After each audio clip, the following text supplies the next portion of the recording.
नमस्ते सदा वत्सले मातृभूमि जय हिंद। दोस्तों दिन भर क्या रहा स्पेस डिफेंस और इंटरनेशनल गलियारे से इस वीडियो में एक एक करके जान लेते हैं।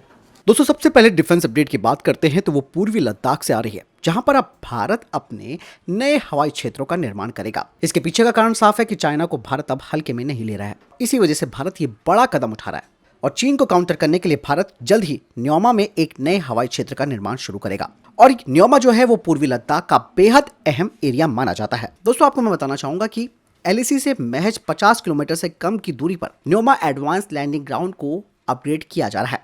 और जब भारत और चीन का तनाव काफी ज्यादा हो गया था, उस दौरान न्योमा हवाई क्षेत्र का इस्तेमाल जवानों को और लॉजिस्टिक के परिवहन के लिए इसका इस्तेमाल किया गया था। यानी इस हवाई क्षेत्र में चीनूक हैवी लिफ्ट हेलीकॉप्टर और C-130J स्पेशल ऑपरेशन विमानों को भी उतारा जा चुका है। अब आप ये पूछ रहे होंगे कि जब ये ऑलरेडी बना हुआ है यहाँ पर एडवांस लैंडिंग ग्राउंड, तो अब इसमें क्या नया किया जा रहा है। दरअसल दोस्तों, जैसे कि आपने जाना कि यहाँ पर C-130J जो परिवहन विमान है उसे उतारा जा चुका है, चीनूक हैवी लिफ्ट हेलीकॉप्टर भी यहाँ पर उतर चुके हैं, लेकिन अब ये जो न्योमा का एडवांस लैंडिंग ग्राउंड है उसे फाइटर जेट के लिए अपग्रेड किया जा रहा है। यानी कि यहाँ से भी फाइटर जेट्स अपनी उड़ान भरेंगे, जो कि महज 50 किलोमीटर दूर है चीनी सीमा से। और इस अपग्रेडेशन से भारतीय वायुसेना को बहुत ज्यादा ताकत मिलेगी। ऐसे में दोस्तों आप जानते हैं कि भारतीय वायुसेना को चाइनीज वायुसेना पर इस इलाके में एक बहुत बड़ी बढ़त मिली हुई है। वहीं दूसरी तरफ पूर्वी लद्दाख में दौलत बेग ओल्डी, फुकचे और न्योमा सहित कई हवाई क्षेत्रों का विकास भी किया जाएगा, जो कि चीनी सीमा से कुछ ही मिनटों की दूरी पर है।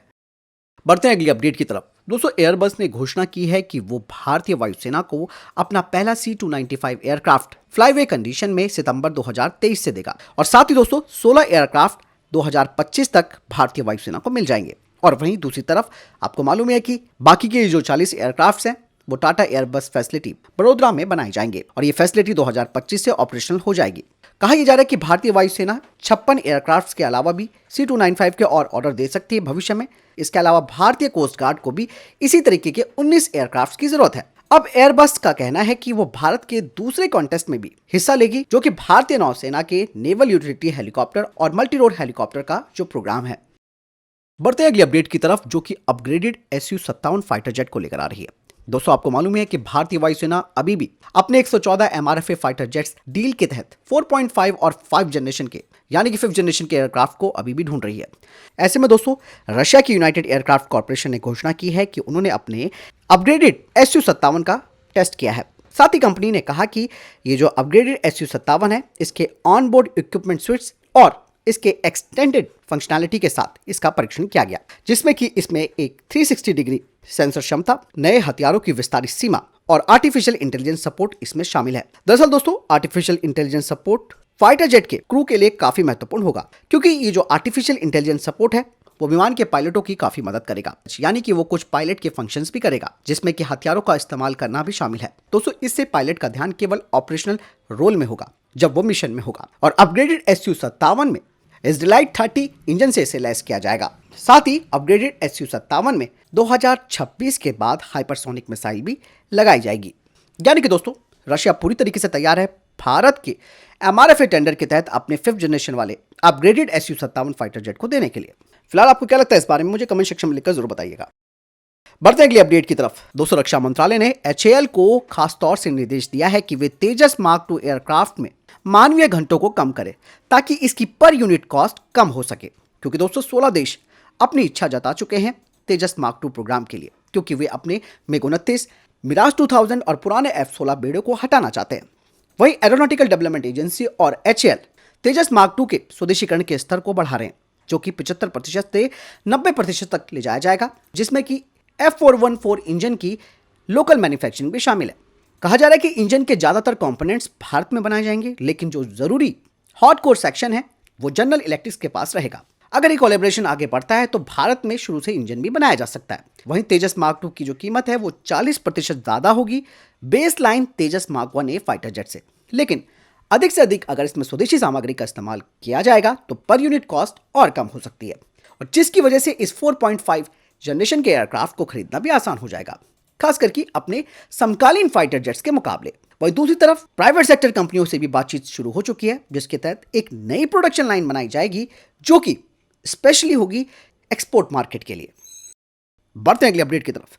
दोस्तों वेम टेक्नोलॉजी ने ऑस्ट्रियन कंपनी सीबेल के साथ हाथ मिलाया है, जिसके तहत वे कैम्पकॉप्टर S100 अनमैन्ड एरियल व्हीकल को भारत में बनाएंगे। वेम टेक्नोलॉजी 60% कंपोनेंट्स भारत से हासिल करेगा और इसका प्रोडक्शन आने वाले 6 महीनों में शुरू हो जाएगा, लेकिन जो रेट ऑफ प्रोडक्शन है उसमें तेजी अगले 12 महीनों में ही आएगी। वहीं दोस्तों वेम टेक्नोलॉजी का कहना है कि वो अपने S-100 को भारतीय नौसेना को भी ऑफर करेगी, जो कि भारतीय नौसेना के नेवल शिपबॉर्न अनमैन्ड एरियल सिस्टम के टेंडर के तहत है। फिलहाल दोस्तों इस तरीके की जो शिपबॉर्न अनमैन्ड एरियल सिस्टम है वो विदेशी नौसेनाओं के पास काफी संख्या में।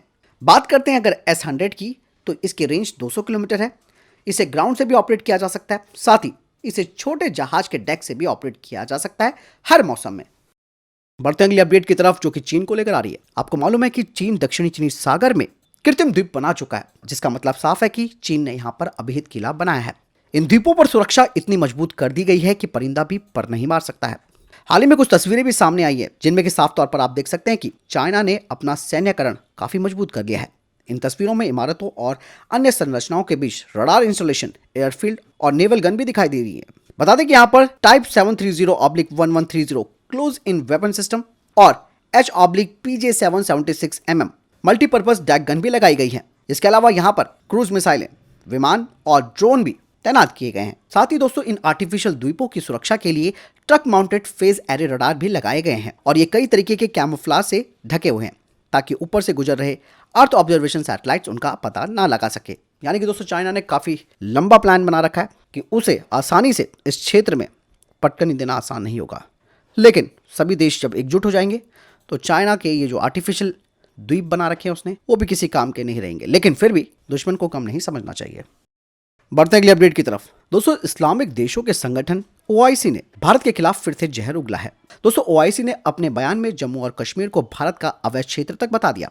साथ ही OIC आपको मालूम है कि वो पाकिस्तान की भाषा बोलता है। उन्होंने कहा कि 27 अक्टूबर 2022 को जम्मू और कश्मीर पर भारत के कब्जे के 75 साल पूरे हो गए। इस्लामिक देशों के इस संगठन ने कहा कि वो जम्मू और कश्मीर के लोगों के आत्मनिर्णय के अधिकार का समर्थन करता है। इससे पहले भी दोस्तों OIC ने कई बार कश्मीर को लेकर जहर उगला है। हर बार भारत ने OIC को आईना दिखाया और कश्मीर मुद्दे से उन्हें दूर रहने की हिदायत दी है। वैसे दोस्तों OIC कहने को तो इस्लामिक देशों का सबसे बड़ा संगठन है और इन इस्लामिक देशों के संगठनों को जम्मू और कश्मीर में केवल मानव अधिकारों का उल्लंघन दिखाई देता है।